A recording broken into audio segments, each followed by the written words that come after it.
ओम शांति।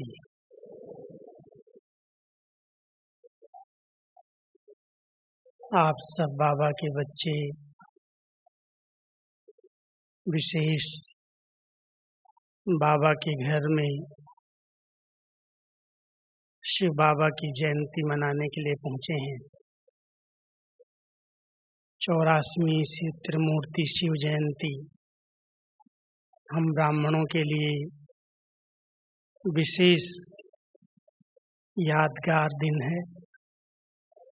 शिव बाबा का अवतरण होना, उनका अलौकिक जन्म होना, ब्राह्मणों का जन्म होना, गीता जयंती, स्वर्णिम युग की जयंती, ब्रह्मा बाप की जयंती और सब बच्चों की जयंती। इसलिए सबसे पहले ऐसे शुभ दिन की आप सबको बहुत बहुत बधाई हो।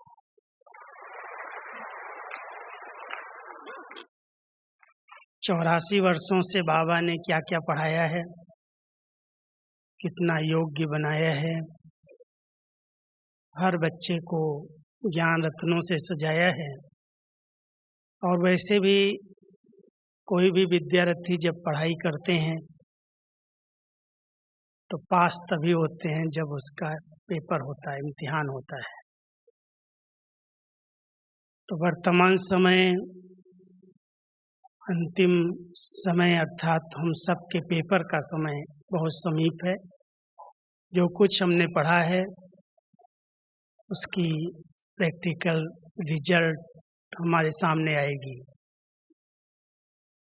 इसलिए आज के इस विषय को ध्यान पर रखते हुए एक ओर हम सब देख रहे हैं कलयुग के अंत की तैयारियां, उसके विनाश की तैयारियां चारों तरफ से विशेष फोर्स से हो रही हैं। सिर्फ इशारा मिलने की देरी है। प्राकृतिक आपदाएं दिन प्रतिदिन चारों ओर बढ़ती जा रही हैं। गृह युद्ध के कई आसार दिखाई देते, साथ साथ एटॉमिक बॉम्ब्स का कब प्रभाव क्या होगा हम सब समाचार जानते और सुनते रहते हैं। वो अंतिम दृश्य जब सामने आते हैं तो अंतिम समय की परीक्षाएं भी याद आती हैं और उन परीक्षाओं में पास वही हो सकेंगे जिन्होंने अपनी परिपक्व स्थिति बनाई है, जिन्होंने अपने फाउंडेशन को बहुत मजबूत बनाया है। इसलिए इस विषय को विशेष ध्यान से सुनना, समझना, क्योंकि वर्तमान समय अनुसार हम सब जानते हैं जब कोई भी चीज़ की अंत समीप आती है तो अंत के पहले हर क्षेत्र में अति होती है। पहले अति होती है, फिर अंत होता है, फिर आदि होती है। ये बाबा के महावाक्य हैं कि बच्चे कलयुग के अंत के समय एक और जो भी हमारे रहे हुए पुराने हिसाब किताब हैं, अनेक जन्मों के कर्म के अनुसार जो हिसाब बने हैं हर आत्मा के साथ, वो अंत समय में सब चुकतू होंगे, पूरे होंगे, सामने आएंगे। शारीरिक बीमारियों के रूप में, मानसिक पीड़ाओं के रूप में, कई जगह पर भटकती हुई आत्माओं के रूप में, अनेक प्रकार की अंतिम विद्या, भूत विद्या उसके रूप में, और विकारों के बने हुए पुराने संस्कारों के रूप में, मायावी के बहुरूपों के रूप में, अनेक प्रकार के पेपर हर एक ब्राह्मण आत्मा के आगे आ भी रहे हैं और आगे चल करके बड़े रूप में भी आ सकते हैं। इसलिए बाबा अपने बच्चों को पहले से ही तैयार करते कि बच्चे ऐसे समय के लिए बहुत आंतरिक पुरुषार्थ की जरूरत है। फाउंडेशन विशेष किन किन बातों का हमें बहुत पक्का करना है। सबसे पहले समय प्रसमय बाबा हम सबका इशारा करते हैं कि बच्चे ज्ञान और योग का फाउंडेशन पक्का करो। ज्ञान सुनना और सुनाना कॉमन बात है, बच्चे भी सुना लेते हैं। 7 दिन का कोर्स करने वाले भी दूसरों को कोर्स करा देते हैं। लेकिन आत्मा ज्ञान स्वरूप बन जाए, ज्ञान उसके जीवन से दिखाई दे कि इसने ज्ञान को यथार्थ रीति से समझा है, और ज्ञान को समझने वाला जिसने ज्ञान को अपने स्वरूप में उतारा है, जिसको बाबा ज्ञानी तो आत्मा कहते हैं, उसकी सोच, उसकी समझ, उसका बोलचाल, उसका रहन सहन हर एक बहुत अलौकिक और निराला होगा। क्योंकि ज्ञान जीवन में आया, माना उसकी दृष्टि, वृत्ति, स्मृति सब पवित्र और स्वच्छ बनी। आत्मा की स्मृति आई कि हम सब आत्माएं हैं, शरीर के भान से डिटैच हुए, कर्म बंधनों की रस्सियों को काटने के लिए विशेष योग अभ्यास किया। बंधन मुक्त आत्मा बन जाए, उसके लिए हम सब विशेष अटेंशन रख रहे हैं। तो सबसे पहले हर एक ब्राह्मण आत्मा को, जिनको बाबा ने चुना है, जिन पर बाबा की दृष्टि पड़ी है, जिन्होंने बाबा को पहचाना है, पहचान करके बाबा कहा है,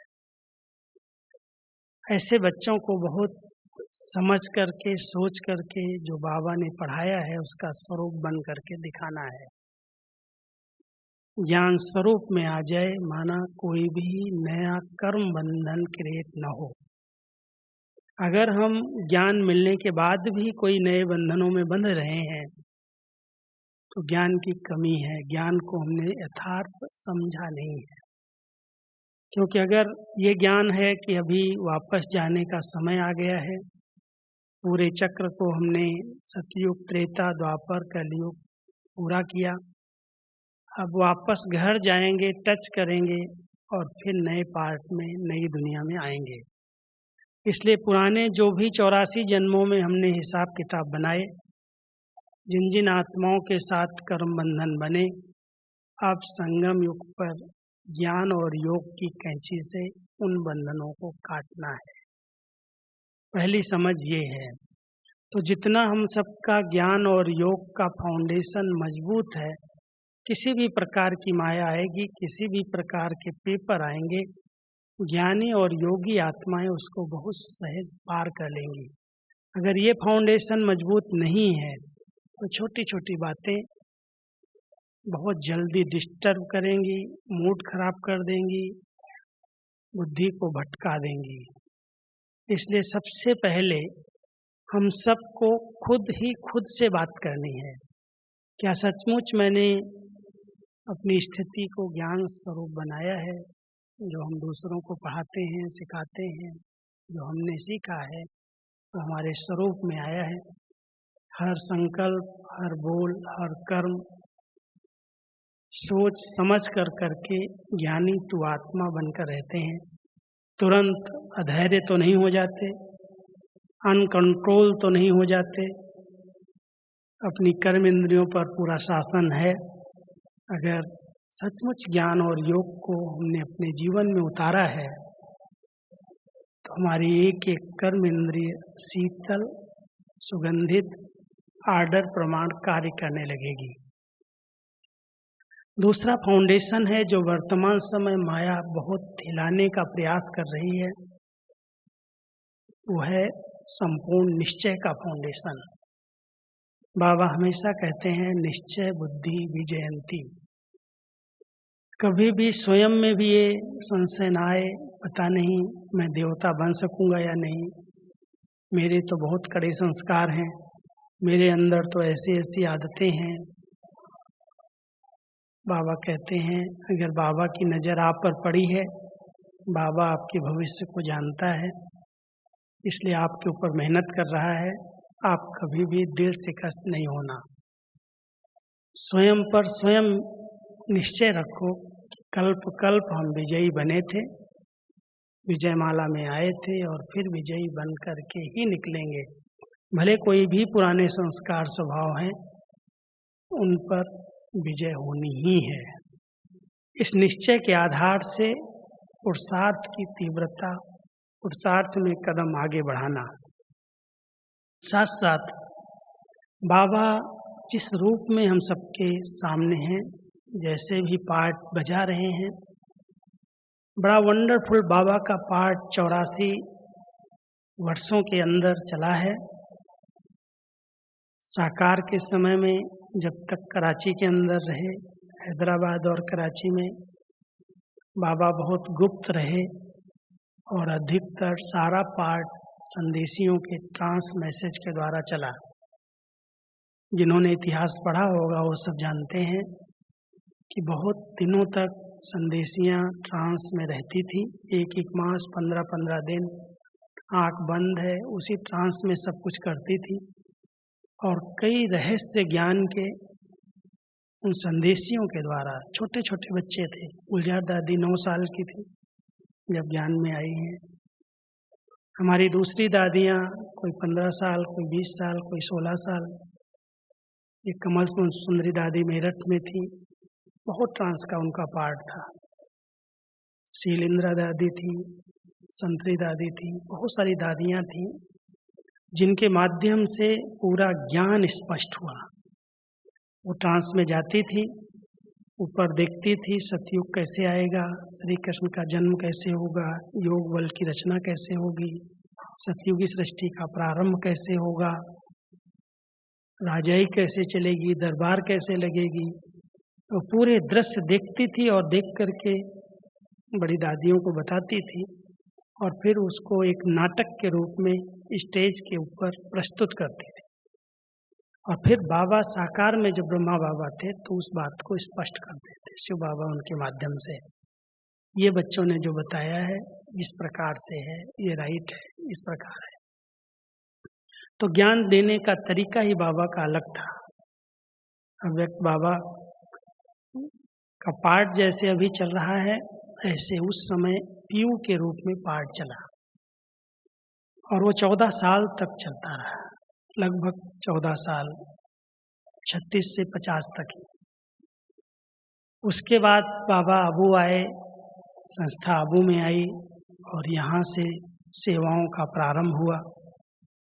सेवाओं के आदि काल में भी ब्रह्मा बाबा बहुत गुप्त रीति से रहे।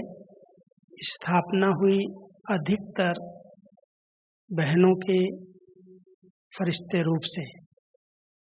जब बहनें सेवा पर निकली 52 से 52 से, बहनों के चेहरे को देखकर, उनकी रूहानियत को देखकर, उनके फरिश्ते स्वरूप को देखकर लोगों पर बहुत प्रभाव पड़े और जब किसी भी व्यक्ति को दृष्टि देती थी तो ट्रांस में चले जाते थे, साक्षात्कार होते थे और कई बार पूरी सभा में सभी लोग ट्रांस में चले जाते थे।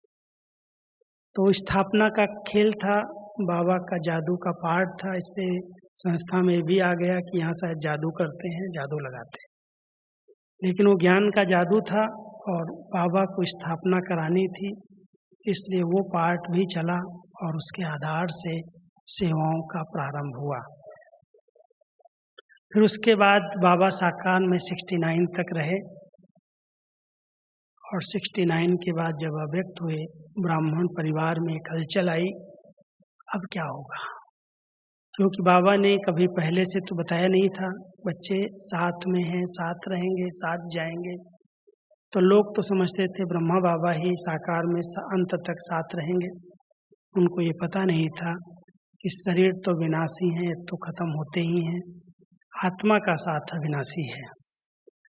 तो बाबा ने 18 तारीख को इस पुराने शरीर का त्याग किया और 21 जनवरी को जब बाबा की प्रवेशता हुई गुलजार दादी के तन में पहली बार, उसके बाद बाबा ने सारे रहस्य स्पष्ट किए कि बच्चे, मुरली तो जो आप सबने साकार में सुनी है उसे रिवाइज करो, वही मुरली है। उसमें बाबा ने सब राज, सब ज्ञान के रहस्य बताए हुए हैं। लेकिन बच्चे जब बाबा को बुलाएंगे और बच्चे जब मधुबन में आएंगे तो बाबा डायरेक्ट मिलन मनाने के लिए अव्यक्त रूप में पधारेंगे और वो अव्यक्त पाठ बड़ा वंडरफुल पाठ था। ड्रामानुसार उस पाठ में मुझे बहुत समीप रहने का सौभाग्य मिला, क्योंकि जब मैं आया तो हिंदी भाषी था और बाबा मुरली तो हिंदी में चलाते थे। मैं साथ में बैठ करके लिखने का पाठ मेरा शुरू हुआ। 73 से ही मैंने बाबा के साथ बैठ के पूरी रात बाबा बैठते थे और मैं लिखता था। वो समय से मैंने देखा अव्यक्त पाठ को, कैसे एक एक बच्चे को 15 मिनट 20 मिनट मिलना, उनके हाल चाल पूछना, उनको दृष्टि से शक्ति भरना, उनकी विशेषताएं वर्णन करना, उनका श्रृंगार ज्ञान रत्नों से करना। बाबा एक एक बच्चे पर बहुत मेहनत करते थे। और वो पाठ करीब मैं समझता हूँ 74 4-5 साल चला, 69 से 74 तक। उसके बाद बाबा का मिलन हुआ पांडव भवन के मेडिटेशन हॉल में। 74 में हॉल बन गया था, वहाँ से शुरुआत हुई और फिर ग्रुप वाइज बाबा से मिलने लगे। एक एक भी मिलते थे, लेकिन अधिकतर ग्रुप पूरा खड़ा होता था बाबा के सामने और बाबा उनको वरदान देते थे। 83 में ओम शांति भवन बना और ओम शांति भवन में जब बाबा की पधरावनी हुई तो उसके बाद ग्रुप के साथ जोन वाइज मिलना, सेंटर वाइज और जोन वाइज मिलना शुरू हुआ। मिलन में बहुत बड़े परिवर्तन आते गए। भले बाबा रात रात भर रहे, हर बच्चे को हर प्रकार से भरपूर किया वरदानों से। धीरे धीरे संख्या वृद्धि को प्राप्त हुई, विस्तार हुआ और सबसे पहले 94 में यहाँ पर शांतिवन में पंडाल के अंदर एक मेला लगाया 94 में, और उस मेले में बाप दादा का अवतरण हुआ। टेंट में ही था और ड्रामा ये हुआ कि जब बाबा का पाठ पूरा हुआ उसके बाद बहुत जोर से आंधी तूफान बरसात पड़ी और सबके बिस्तर सबके टेंट उड़ गए। और उसके बाद सबको प्रेरणा बाबा ने ही दी, बच्चे कुछ स्थान बनाओ, बड़े बड़े हॉल बना लो, स्टेज बना लो, यहाँ ही बाबा का आगे चल के पाठ चलेगा, तो बच्चों की वृद्धि हो रही है। फिर इस शांतिवन का निर्माण हुआ और 96 इस विद्यालय की डायमंड जुबली थी। 96 में इस हाल का उद्घाटन हुआ। ये बेहद का हाल जहाँ पर बाबा ने 10,000, 15,000, 20,000, यहाँ तक 30-30 हजार भाई बहनों को एक साथ भरपूर किया है, मिलन बनाया। और पहले याद आता है जब बाबा इस सभा में आते थे तो दादी जी बाबा को कहती थी, बाबा इतनी दूर बच्चे बैठे हैं, उनको आपकी शक्ल भी नहीं दिखाई देती है, ये टीवी तो है ही नहीं, साधन तो थे नहीं उस समय, बाबा आप चलो पैदल चलते हैं, सब बच्चों को आप दृष्टि दे के आओ। तो दादी बाबा का हाथ पकड़ करके यहाँ से पूरी सभा में घुमाती थी बाबा को, इधर से ले जाती थी इधर से ले आती थी। वो भी बहुत सुंदर दृश्य था, सब बच्चे रिफ्रेश होते थे, पीछे तक बाबा की दृष्टि, बाबा खुद जा कर के दृष्टि देते थे।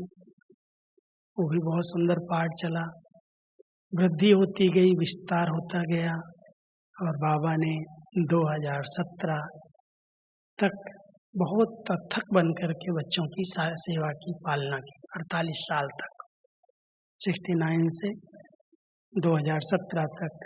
31 तारीख को 31/12/17 को बाबा की मुरली चली, अव्यक्त बाबा का इसी स्टेज पर पधरावनी हुई और उसके बाद 18 से लेकर दादी जी विशेष स्वास्थ्य लाभ के लिए बॉम्बे में है। कैसे कैसे बाबा का परिवर्तन, पाठ का परिवर्तन हुआ। और आज कई बच्चे समझते हैं शायद अब बाबा गुलजार दादी की बजाय किसी दूसरे तन में आएंगे, जबकि निश्चित रथ 2 ही माने गए हैं, पूजे गए हैं। एक शिव बाबा का शिवलिंग के रूप में मंदिर में है और दूसरा एक छोटे नंदी के रूप में दूसरा रथ दिखाया हुआ है। एक नंदी बड़ा दिखाते हैं और दूसरा नंदी छोटा दिखाते हैं। तो शिव बाबा का जो पाठ चला, पहले ब्रह्मा बाबा के बड़े नंदी से चला और फिर गुलजार दादी के द्वारा चला। लेकिन जब से 2 साल से पाठ बंद हुआ है, तब से कई ब्राह्मण आत्माओं की बुद्धि में बहुत हलचल आने लगी। अब पता नहीं बाबा किस तन में आएंगे या कोई आत्माएं, कई ऐसी आत्माएं हैं जो भटक रही इस वायुमंडल के अंदर, और वो बाबा की आवाज़ में आवाज़ निकाल करके भी कह देती हैं कि मैं ही बाबा हूँ और मेरे यहाँ बाबा का पाठ चलता है।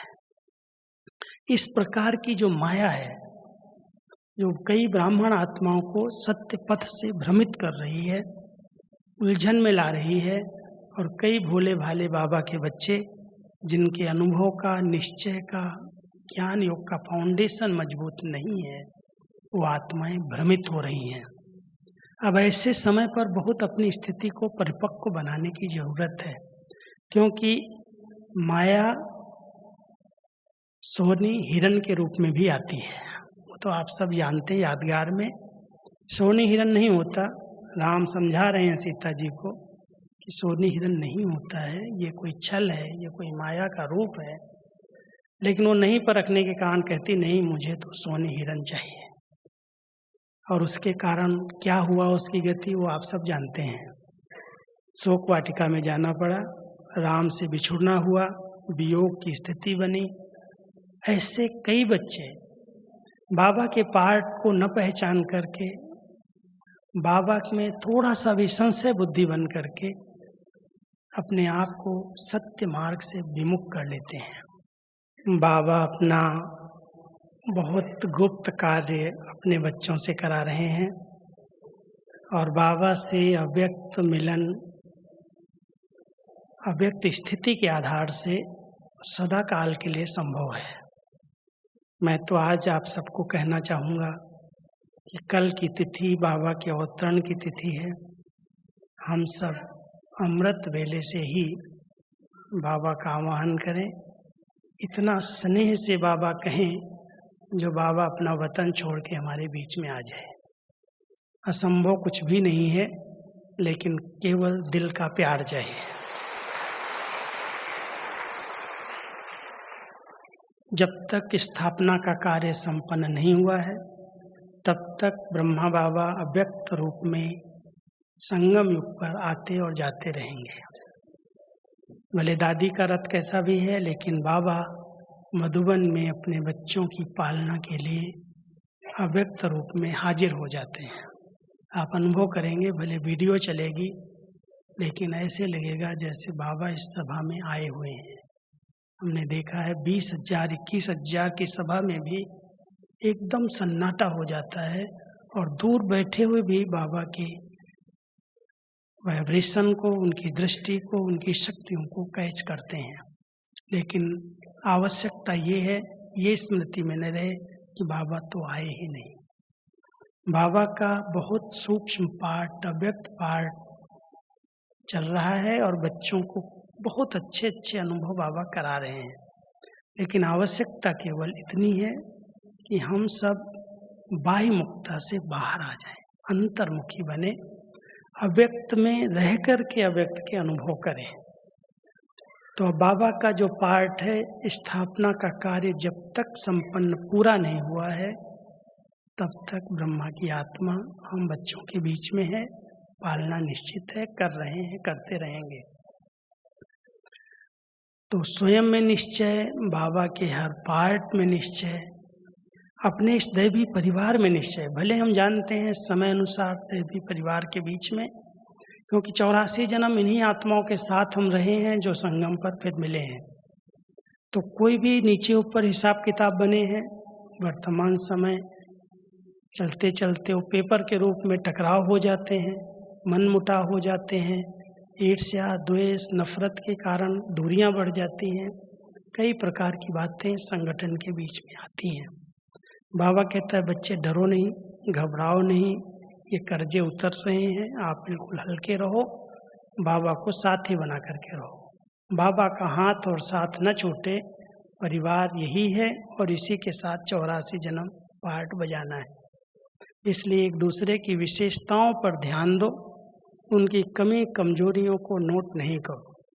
अगर विशेषताएं देखते रहेंगे तो स्नेह बढ़ता जाएगा, एक दूसरे के प्रति सम्मान बढ़ेगा, और जब खुद सम्मानदाता बनेंगे तो आपको उसके रिटर्न में सम्मान स्वतः प्राप्त होगा।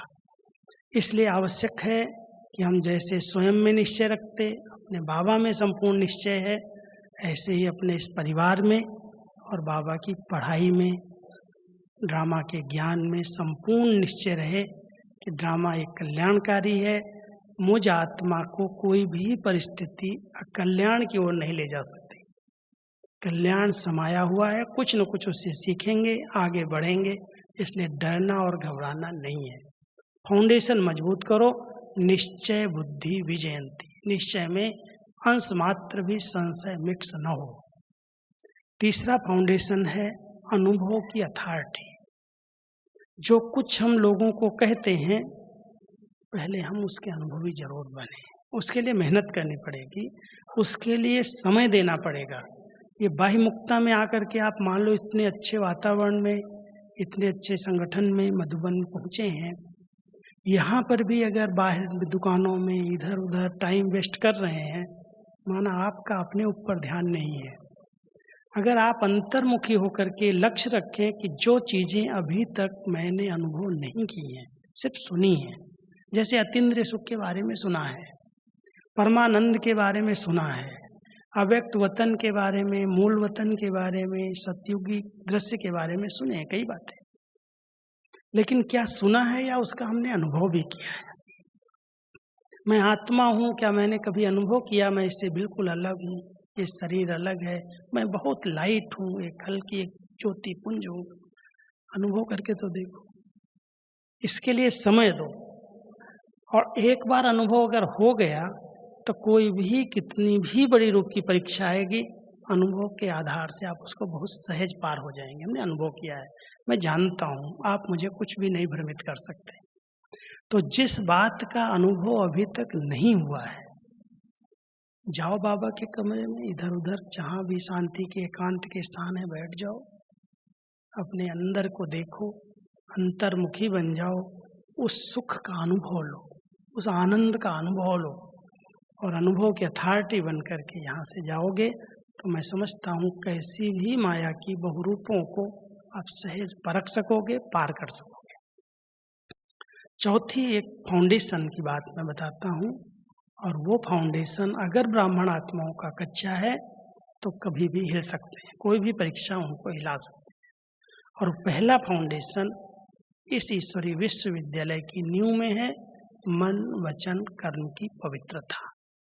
जितनी आत्मा शुद्ध और पवित्र बनती जाएगी, जितनी इस देह अभिमान से डिटैच होती जाएगी, प्योरिटी का फाउंडेशन अगर मजबूत है तो कोई भी इम्प्योर भटकती हुई आत्माओं का वार नहीं होगा। नहीं तो इस वायुमंडल के अंदर बहुत सी ऐसी आत्माएं हैं जो इच्छा लेकर के भटक रही हैं। अचानक शरीर छूटे हैं, वासनाएं रह गई हैं, तृष्णाएं रह गई हैं, और अगर आपने प्योरिटी में दृढ़ता नहीं लाई है तो वो आत्माएं कहीं पर भी अपनी इच्छा पूर्ति के लिए प्रवेश करती हैं। इसलिए आवश्यक है हम सब इस बात को अंडरलाइन करें। कलयुग के अंत में बाबा हम सबको इस बात में इतना ध्यान खिंचवा रहे हैं, बच्चे अपने मन और बुद्धि को बड़ा स्वच्छ निर्मल बनाओ, बहुत पवित्र विचारों में रमण करने की आदत डालो। जो विकारी संस्कार, विकारी आदतें बनी हैं, ज्ञान और योग की शक्ति से उनका परिवर्तन करके मैं एक पवित्र आत्मा हूँ, मैं शुद्ध आत्मा हूँ, मेरा अनादि और आदि स्वरूप संपूर्ण पवित्र है, उस स्मृति के आधार से मन वचन कर्म को पवित्र बनाकर इस पवित्रता के फाउंडेशन को मजबूत कर लो। और पांचवी बात है सत्यता की। कहते हैं सच की नैया हिलेगी डुलेगी लेकिन डूबेगी नहीं। हम जिस नैया पर बैठे हैं हमें संपूर्ण निश्चय है ये सत्यता की नाव है। सबसे पहले सत्यता की ज्ञान बाबा ने हम सबको यही दिया कि आप एक सत्य स्वरूप आत्मा हो। सत्य के दो अर्थ बाबा ने बताए हैं। एक सत्य अविनाशी को कहा जाता है, सत्य है अविनाशी है।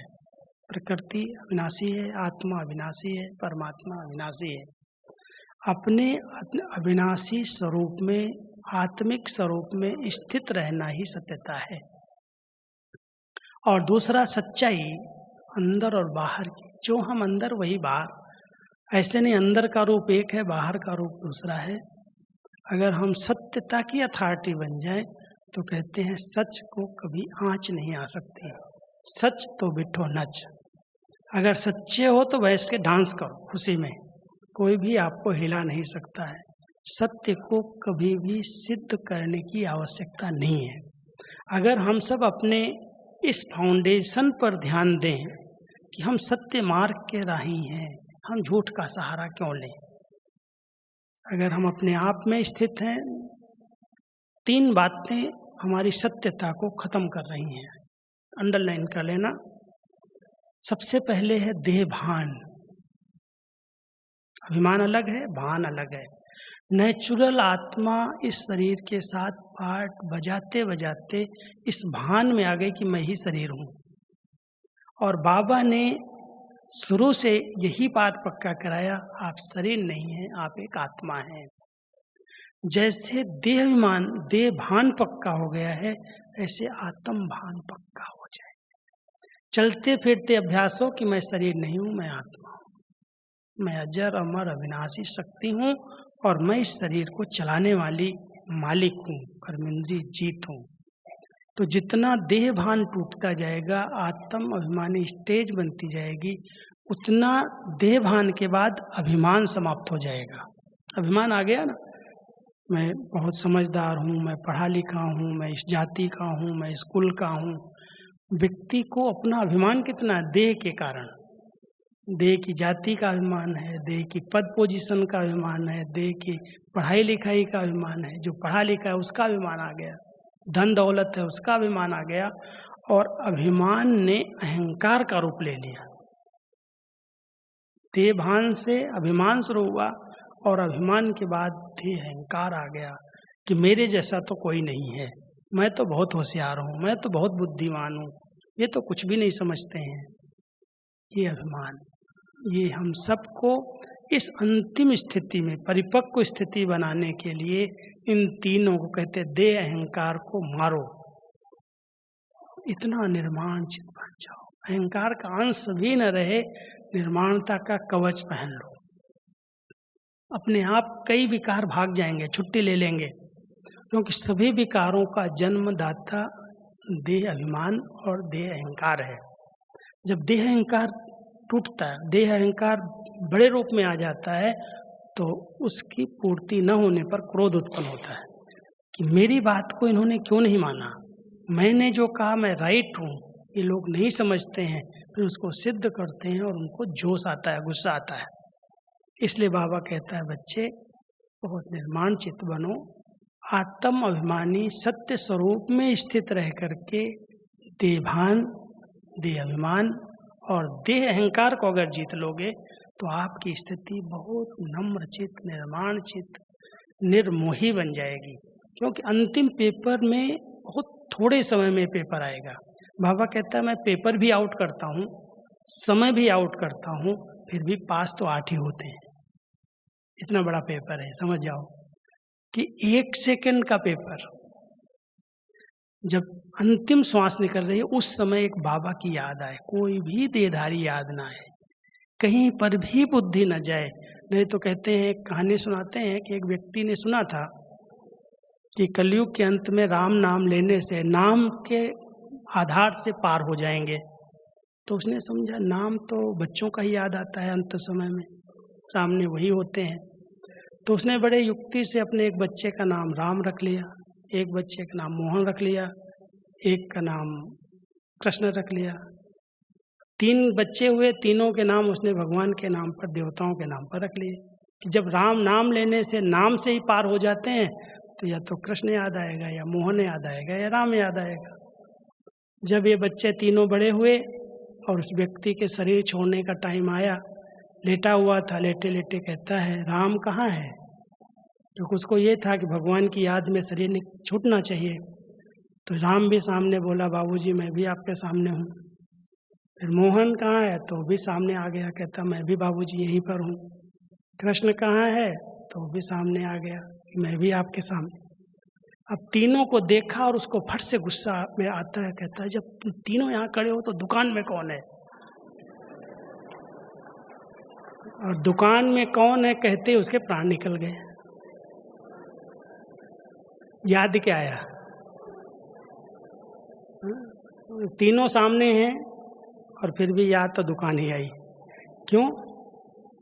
जिस तरफ हमारा बहुत काल का टेंशन रहा है, अंत में वही याद आएगा। भले भगवान भी आपके सामने आ जाए, वो याद नहीं आएगा। इसलिए हम सबको बाबा कहते हैं बच्चे एवर रेडी रहो, लेकिन एवर रेडी के साथ साथ ये भी कहते हैं बहुत काल से अभ्यास करो, बहुत काल से एक वृत्ता बन करके रहो, एक बाबा दूसरा न कोई। जब देह और देह के संबंधों से पहले से सबसे बुद्धि योग टूटा हुआ होगा, तब उस सेकंड के पेपर में बाबा सामने आएगा और अंत मति सोगति। इसलिए अंत समय में किसकी याद आएगी, उसके लिए बहुत काल का अभ्यास चाहिए, बहुत काल से प्रभु प्रीति चाहिए, तभी प्रभु की याद आएगी। नहीं तो कहीं न कहीं देह में, संबंधों में, धन दौलत में, जहाँ पर कुछ छिपाया होगा वहाँ पर, या कोई संस्कार में, खाने पीने की आदतों में, जिसके वशीभूत हम बहुत समय तक रहे हैं, अंत समय में वो सामने आ जाएगा। इसलिए बहुत ध्यान देना। बाबा कहता है बहुत काल से ऐसी परिपक्व स्थिति बनाओ कि मेरा तो एक बाबा दूसरा न कोई। अब मैं आपको 5 बातें सुना देता हूँ अंतिम पुरुषार्थ की। करेंगे सभी? वायदा करना, जैसे शिवरात्रि पर झंडारोहण में वायदा करते हैं ना, ऐसे वायदा करना। तो अंतिम स्थिति, परिपक्व स्थिति ऐसी बनेगी, कैसा भी पेपर आए उसको सहज पार कर लेंगे। एक तो समय अनुसार, अब बाबा कहते हैं बच्चे जो तुम्हारे काम की बातें नहीं हैं वो देखते हुए भी नहीं देखो, सुनते हुए भी नहीं सुनो, जो तुम्हारे काम की नहीं है। क्यों हो रहा है ऐसा, क्यों हो रहा है, ये क्यों हो रहा है, ये कैसे कर रहा है, इसको ऐसे नहीं करना चाहिए। कई लोग उसमें बहुत बुद्धि को डिस्टर्ब करते हैं, बहुत बुद्धि चलाते हैं और मन अशांत कर लेते हैं। बाबा कहता है हर आत्मा का अपना पार्ट है, जो जैसा करेगा वैसा पाएगा। तुम उसके बीच में इंटरफेयर नहीं करो, तुम अच्छे से अच्छा करते चलो, जो करेगा वो पाएगा। इसलिए मुझे देखते हुए भी नहीं देखना है, जो मेरे काम की बातें नहीं है वो नहीं सुननी है। अगर स्थिति परिपक्व बनानी है तो पहला स्लोगन ये है। दूसरी बात है, बहुत विस्तार हो रहा है और बढ़ेगा। सेवाओं का भी विस्तार हो रहा है, परिवार का भी विस्तार हो रहा है, समस्याओं का भी विस्तार हो रहा है, संस्कारों का भी विस्तार हो रहा है। बहुत विस्तार में दुनिया जा रही है। और बाबा कहता है विस्तार में सार छिप न जाए, सार स्वरूप में स्थित रहने का अभ्यास करो। विस्तार में सार को देखने की कोशिश करो। ब्रह्मा बाबा ने इस अभ्यास से अपनी कर्मातीत स्थिति बना ली। पहले बाबा के पास पत्र आते थे, 10-10 पेज, 15-15 पेज, बाबा पढ़ता था, ध्यान देता था, जवाब देता। बाद में कहता था बच्चे ये छोड़ दो, इसको फेंक दो फाड़ के। विस्तार को बाबा ने एकदम छोड़ दिया। कारोबार के विस्तार में भी बाबा नहीं गए, समेट गया, सब समेट लिया और कर्मातीत बन गए। तो विस्तार को सार में, जो उसका सार है, इसेंस है, उसको समझ करके उसको धारण करने का अभ्यास करो। क्यों हो रहा है, कैसे हो रहा है, ऐसे नहीं करना चाहिए, वैसे नहीं करना चाहिए, दुनिया में ऐसी है, ये बातें हैं, सब कुछ बाबा कहता होगा। ये अति में जा रहा है, सब होगा, उसको साक्षी होकर के देखो। तो तीसरी बात है, एक है देखते हुए भी न देखो, जो ऐसी काम की बातें नहीं उन्हें न सुनो। दूसरी है विस्तार को सार में देखने का, अनुभव करने का अभ्यास करो। और तीसरी साक्षी दृष्टा स्थिति, अपने पार्ट को भी साक्षी होकर के देखो। और जो हमारे संबंध संपर्क में आत्माएं आ रही हैं उनके पार्ट को भी साक्षी होकर के देखो। भले बहुत स्नेही हैं, समीप हैं, लेकिन अगर कोई ऐसा पार्ट आ रहा है तो उनके दुख के पार्ट में खुद दुखी नहीं हो जाना। ऐसे रहम दिल नहीं बन जाओ, ये बेचारा इतना दुखी है, कई उसको देख करके खुद दुखी हो जाते। और बाबा कहता है बच्चे तुम्हें दुखी होने की जरूरत नहीं है, तुम मदद जो कर सकते हो करो, तुम उनको सहयोग दो, लेकिन खुद दुखी होकर के सहयोग दोगे तो उसके दुख कैसे दूर होंगे। तो दुख दूर करने वाली आत्माएं किसी के पार्ट को देख करके खुद दुखी नहीं होंगी। साक्षी दृष्टा स्थिति, देखो, जो मदद कर सकते हो करो, नहीं तो न्यारे हो जाओ। साक्षी दृष्टा स्थिति का अभ्यास। और चौथी बात है, हर दृश्य को देखते हुए सेकंड में फुल स्टॉप लगाने का अभ्यास। लग सकता है फुल स्टॉप तो बड़ी मेहनत का काम नहीं है, बच्चा भी लगा देता है। ऐसे बिंदी रख के स्टॉप। बाबा कहता है क्वेश्चन मार्क तो टेढ़ा है और फुल स्टॉप सीधी बिंदी है या डंडा है। तो हम सब फुल स्टॉप लगाने का अभ्यास करें। सब कुछ चल रहा है, सब अच्छा है, हमें इस विषय में सोचने की जरूरत नहीं है। कईयों की आदत होती है सोच सोच करके बात को बहुत बड़ा कर देने की। बात बड़ी तब होती है, बाबा कहते हैं तिल जैसी बात ताड़ जब बनती है। कैसे बनती है? जब बहुत सोच लिया जाता है, बहुत सोच लेते हैं, और इतना सोच लेते हैं जो रात की नींद ही पिटा देते। टेंशन में आ जाते, ये इसने ऐसा क्यों किया, ऐसा हो गया, ऐसा हो गया, ऐसा हो गया, और सोच सोच करके बस उसी में उलझे रहते रात भर, वही चिंतन। वो संकल्प शांत करते, फिर वही उठ जाता। ये सोचने की आदत कई बीमारियों को बढ़ा रही है। हम सब इस आदत पर ध्यान दें और अपने संकल्पों को ब्रेक लगाएं। सब कुछ ड्रामा में फिक्स और एक्यूरेट है। मुझे अपने चिंतन को व्यर्थ नहीं गंवाना है, बात को बढ़ाना नहीं। सेकंड में फुल स्टॉप लग जाए, इसका अभ्यास करके देखो। संकल्प शांत हो जाते। फुल स्टॉप माना क्या? संकल्प की गति जो बहुत फास्ट है वो एकदम ब्रेक लगे और बाबा की तरफ चली जाए। फुल स्टॉप लगना माना खड़े हो जाना नहीं। ब्रेक लगाने का अर्थ नहीं है ब्रेक लगा के गाड़ी खड़ी कर दो, मंजिल पर कैसे पहुंचोगे? ब्रेक वहां लगाई जाती है जहां एक्सीडेंट होने वाला होता है, जहां कोई खड्डे होते हैं, जहां कोई बैरियर आते हैं।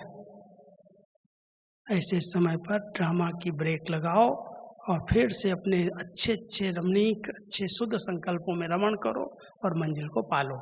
तो सेकंड में फुल स्टॉप लगाने का अभ्यास, व्यर्थ को स्टॉप लगाने का ध्यान देना। और पांचवी बात याद रखना, हम सब का साथी 1000 भुजाओं वाला बाबा है। कैसी भी बातें, कैसी भी परीक्षाएं आएंगी, बाबा का हाथ और साथ नहीं छोड़ना। परीक्षाएं आपकी पास हो जाए, क्रॉस हो जाओगे। बाबा आपके साथ है, मददगार है। सिर्फ एक ही संकल्प देता है। पिछली मुरली में बाबा ने कहा था, बच्चे अगर मेरी मदद चाहिए तो सिर्फ दिल से कहो एक बार मेरा बाबा, दिल से कहो मेरा बाबा, मैं हाजिर हो जाऊंगा।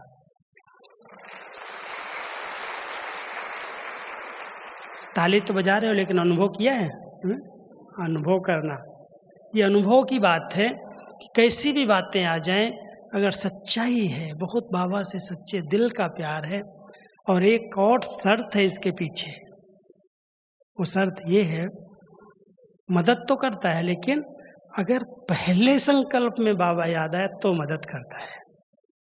अगर आपने पहले किसी देहधारी को याद कर लिया, फलाना डॉक्टर होता, फलाना भाई होता, वो मदद करता, ऐसे समय पर उसका साथ होता तो पार हो जाते।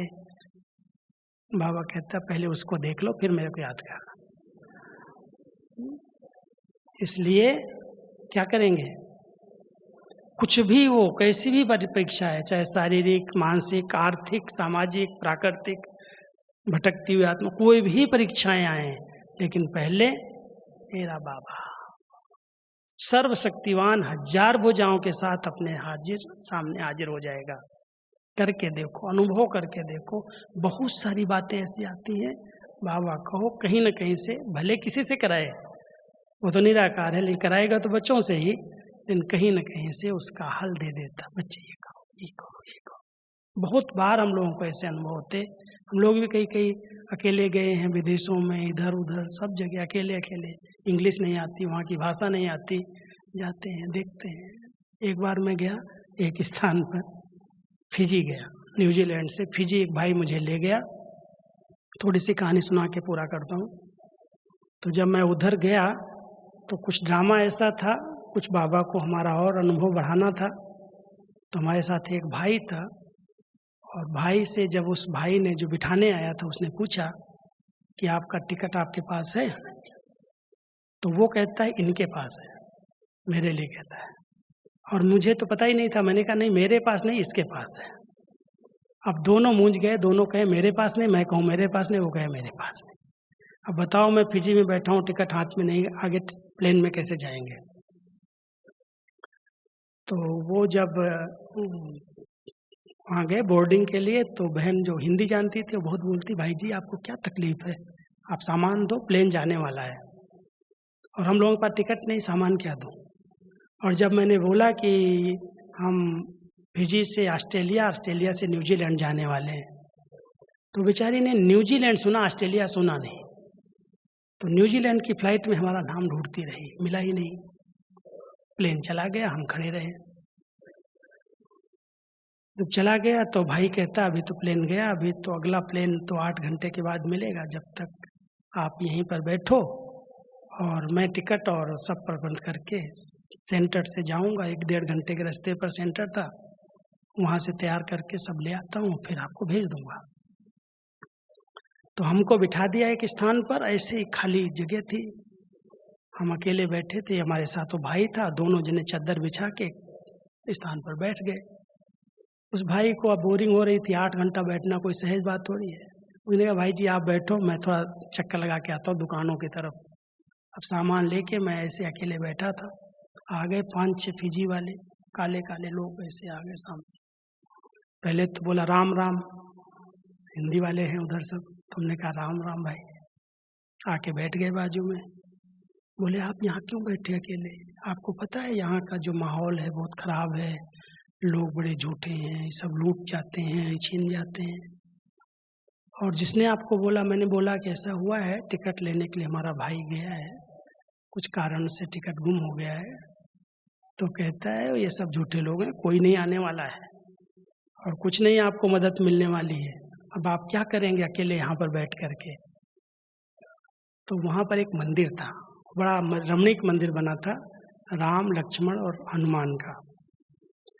तो मैंने कहा कि भैया ऐसा है कि हम तो यूपी से आए हैं और राम के भगत हैं, और यहाँ राम का मंदिर है, अगर वो नहीं आएगा तो हम भी यहाँ राम की पूजा करेंगे और यहाँ ही बैठेंगे, और भगवान अपने आप खिलाएगा, राम जी अपने आप खिलाएंगे।